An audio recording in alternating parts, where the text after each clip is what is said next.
Hello दोस्तों, आज फिर से एक नई कहानी के साथ आइए जानते हैं आज का टॉपिक से रुक्मिणी कौन थी।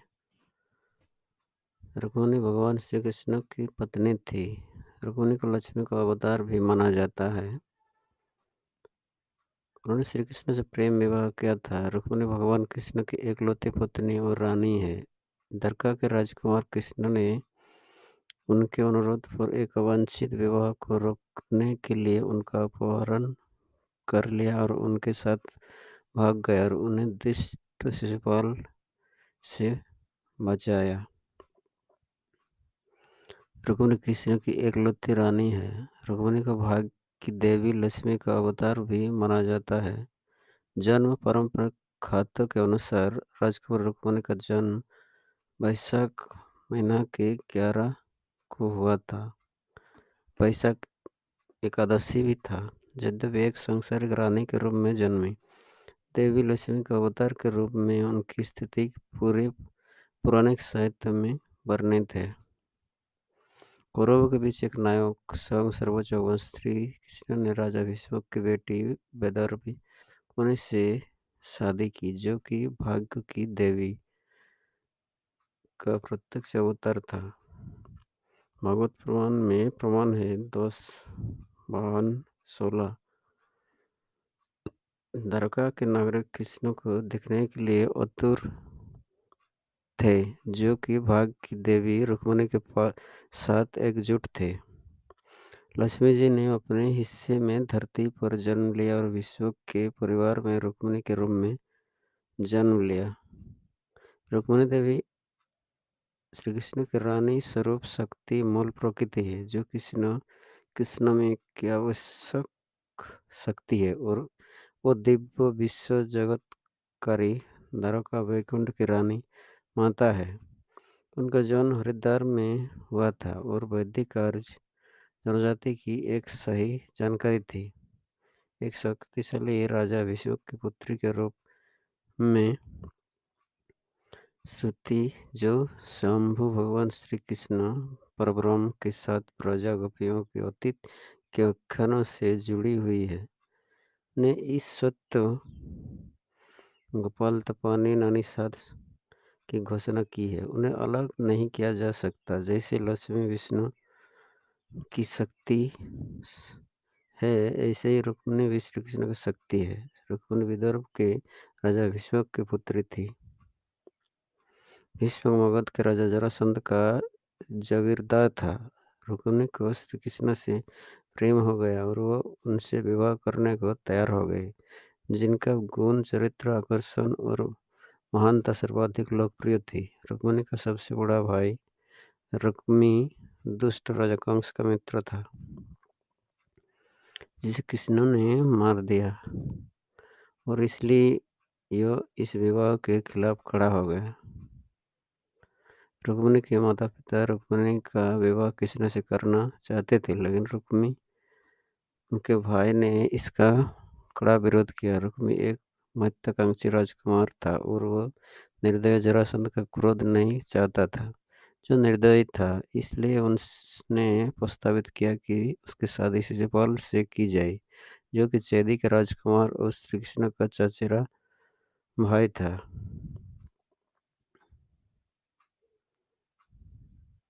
शिशुपाल जरासंध का एक जागीरदार और करीबी सहयोगी था, इसलिए वह रुक्मिणी का सहयोगी था। भीष्म ने रुक्मिणी का शिशुपाल के साथ विवाह के लिए हाँ कर दिया, लेकिन रुक्मिणी, जो वार्तालाप को सुन चुकी थी, भयभीत थी और तुरंत एक ब्राह्मण, जिस पर उसने भरोसा किया, उसे कृष्ण को एक पत्र देने के लिए कहा। उसने कृष्ण को विदर्भ में आने के लिए कहा। श्री कृष्ण ने युद्ध से बचने के लिए उनका अपहरण कर लिया। उसने कृष्ण से कहा कि यह आश्चर्यचकित है कि यह बिना किसी खून खराबे के इसे कैसे पूरा करेंगे। यह देखते हुए कि यह अपने महल में अंदर है, लेकिन इस समस्या का हल यह था कि उसे देवी गिरिजा के मंदिर में जाना होगा। कृष्ण ने द्वारका में संदेश प्राप्त किया, तुरंत अपने बड़े भाई बलराम के साथ विदर्भ के लिए प्रस्थान किया। इस बीच शिशुपाल को रुक्मिणी से इस समाचार पर बहुत अधिक खुशी हुई कि यो अमरावती जिले की कुंडिना में राजा बनने में जा सकता है और रुक्मिणी पर अपना दावा कर सकता है। जरासंध ने इतना भरोसा न करते हुए अपने सभी जागीरदारों और सहयोगियों को साथ भेज दिया, क्योंकि उसे लगा कि श्री कृष्ण जरूर रुक्मिणी को छीनने आएंगे। भीष्म और रुक्मिणी को खबर मिली कि श्री कृष्ण अपने अपने जासूसों द्वारा आ रहे हैं। भीष्मक, जिन्होंने कृष्ण के गुप्त रूप से स्वीकृति दी और कामना की कि ये रुक्मिणी को दूर ले जाइए और उनके लिए एक सुसज्जित हवेली स्थापित की थी, उसने उनका खुशी से स्वागत किया और उन्हें सहज किया। इस बीच रुक्मिणी महल में विवाह के लिए तैयार हो गई। यह निराश और अशांत थी कि कृष्ण से अभी तक कोई खबर नहीं आई, लेकिन फिर से उनकी बाई और आंख मोड़ गए और उन्होंने उसे एक शुभ शगुन के रूप में लिया। जल्द ही ब्राह्मण ने आकर सूचित किया कि कृष्ण के उसका जो अनुरोध स्वीकार कर लिया। यह भगवान शिव की पत्नी देवी गिरिजा के सामने पूजा के लिए मंदिर गई थी। जैसे ही वो बाहर निकले उन्होंने कृष्ण को देखा और वह जल्द ही उनके साथ रथ में सवार हो गए। जब शिशुपाल ने उन्हें देखा तो ये दोनों वहां से चलने लगे। जरासंध से सारी सेना उनका पीछा करने लगी। बलराम ने उनमें से अधिकांश पर अधिकार कर लिया और उन्हें वापस भेज दिया। रुक्मिणी ने श्री कृष्ण और रुक्मिणी को लगभग पकड़ ही लिया था। उसका भद्रोद के पास कृष्ण से सामना हुआ। कृष्ण और रुक्मिणी के बीच भयानक द्वंद्व हुआ। जब कृष्ण उसे मारने वाले थे, रुक्मिणी कृष्ण के चरणों में गिर गए और विनती की कि उनके भाई को क्षमा कर दे। कृष्ण हमेशा की तरह उदार, सहमत, लेकिन सजा के रूप में रुक्मिणी के सिर के बाल को काट काट दिया और उसे छोड़ दिया। एक योद्धा के लिए उससे अधिक शर्म का बात नहीं थी। हार के बाद से ग्रामीण द्वारा रुक्मिणी को गडेरा के रूप में पूजा जाता था। उन्हें हार और शर्म के देवता के रूप में जाना जाता था। लोक कथा के अनुसार कृष्ण रुक्मिणी का अपहरण करने के बाद माधवपुर घेड़ गांव में आए थे और इसी स्थान पर उनसे शादी की थी। उस आयोजन की याद में धवराव के लिए एक मंदिर बनाया गया है। एक सांस्कृतिक मेले में हर साल एक शादी याद में माधवपुर में इस समारोह का आयोजन किया जाता है। द्वारका में श्री कृष्ण और रुक्मिणी का बड़े ही हम और समारोह के साथ स्वागत किया गया।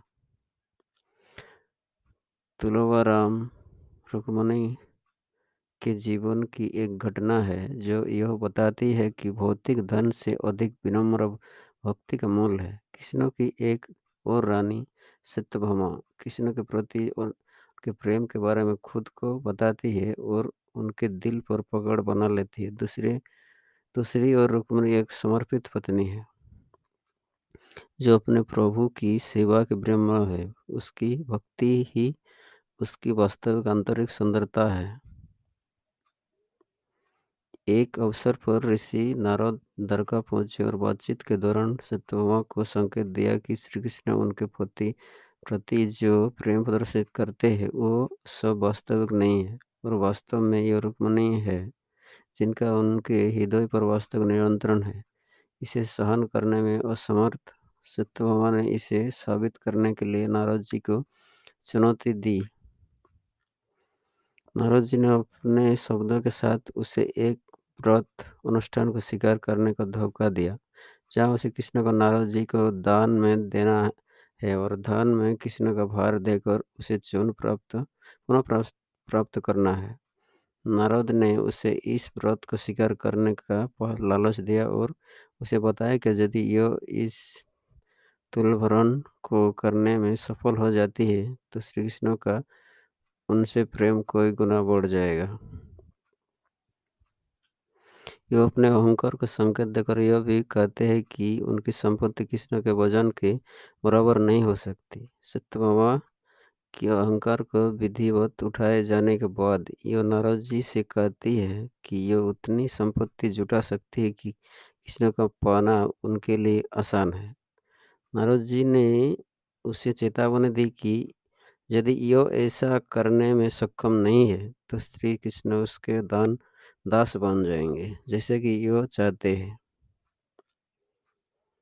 दृश्य जल्द ही व्रत के लिए निर्धारित किया गया है। सत्यभामा अन्य पत्नियों की विनती के बावजूद कृष्ण को दान में दे देती है। कृष्ण हमेशा शरारती चरवाहे नारद जी को इस नाटक के लिए नमन करते हैं।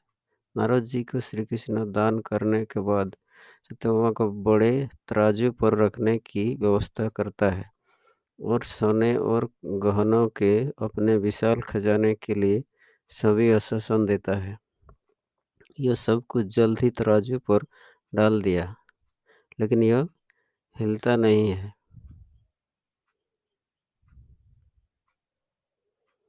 नारद ने उसे ताना देना शुरू कर दिया और उसे धमकी दी कि अगर यह पर्याप्त से सोना या हीरे नहीं डाल सकती है, तो श्री कृष्ण को किसी और के गुलाम रूप में नीलाम करने के लिए मजबूर हो जाएंगे।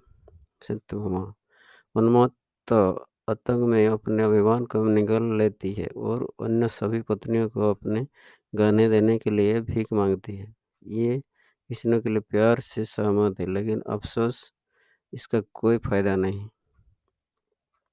कृष्ण इस सारे नाटक के एक मूक गवाह बने हुए हैं और सत्यभामा के अहंकार के खुले घावों में नमक रगड़ने हैं कि द्वारका का राजा अब किसी ऋषि का दास बन जाएगा और उसे अपने प्रिय पत्नी से अलगाव का शिकार होना पड़ेगा। नारद सत्यभामा को सुझाव देते हैं कि रुक्मिणी उन्हें भविष्यवाणी से बाहर निकलने से सक्षम हो सकती है। ये अंत में अपना अभिमान निगल लेती है और कृष्ण की पहली पत्नी को समर्पित करती है। रुक्मिणी आती है और अपने पति से प्रार्थना के साथ पवित्र तुलसी की एक पत्ती को बड़े तराजू पर रखती है। तराजू अब एक बार में इतने भारी हो जाते हैं कि सारे काने निकाल देने के बाद भी तराजू को तुलसी के पत्ते के नीचे रखा जाता है, जबकि अलग-अलग ग्रंथों में इसके अलग-अलग संस्करण है कि क्यों वजन की व्यवस्था की गई थी।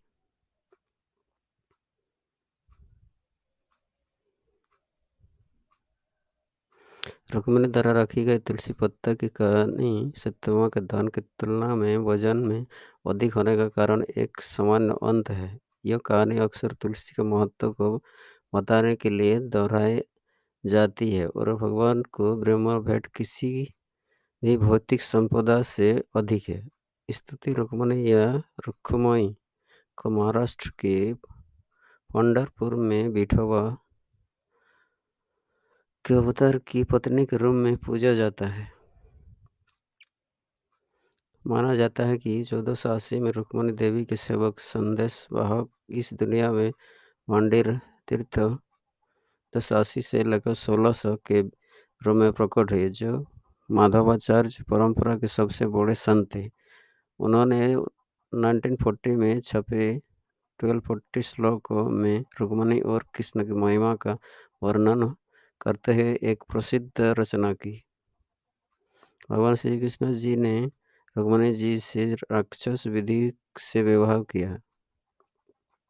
क्या यह उचित है? रुक्मिणी जी पत्र में कहती है कि स्वभाविनी तमोजित धन विदभर्न गुप्त समित प्रीतनापति भी परित निर्भत चैद्यमगधेन्द्र बल पसम माँ राक्षसन विधि न दह बीर्ज श्लोकम श्रीमद्भागवत 10:52-41।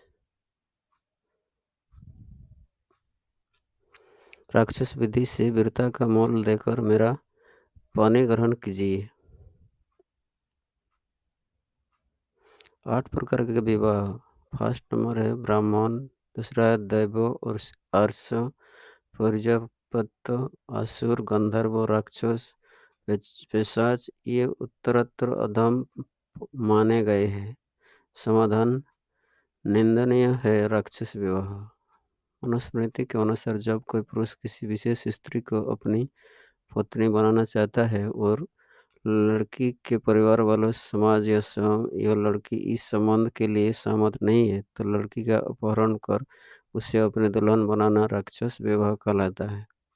इसे विवाह की जो दो आवश्यक तथ्यात्मक शर्तें से उनमें से केवल एक ही पूरी हो रही है, अर्थात रुक्मिणी जी इस विवाह के विरोध में नहीं थी।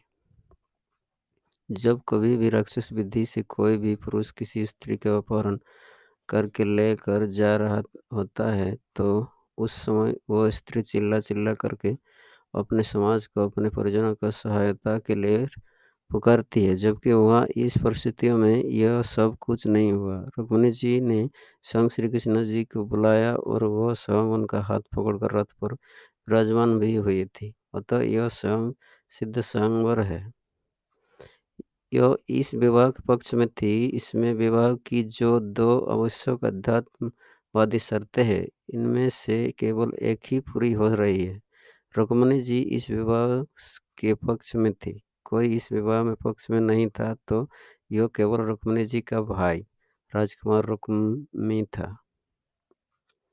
सबसे महत्वपूर्ण, जब श्री कृष्ण ने रुक्मिणी का विवाह के लिए हरण किया, तो रुक्मिणी ने हाथ पकड़कर कृष्ण को रथ पर चढ़ाया और रथ में हंका समाज को दिखाने के लिए कि सब उनकी सहमति से हुआ, वो उन्होंने मन से कृष्ण के प्रति स्वीकार पहले ही कर लिया है। अतः नियमानुसार अगर स्त्री अपनी इच्छा से विवाह प्रस्ताव भेजती और स्वीकार करती है, फिर उसका हरण होता है, तो उसे राक्षस विवाह ना मनाकर गांधार में स्वीकार किया जाता है। धन्यवाद दोस्तों। आशा करता हूँ ये कहानी अच्छी लगे हमें।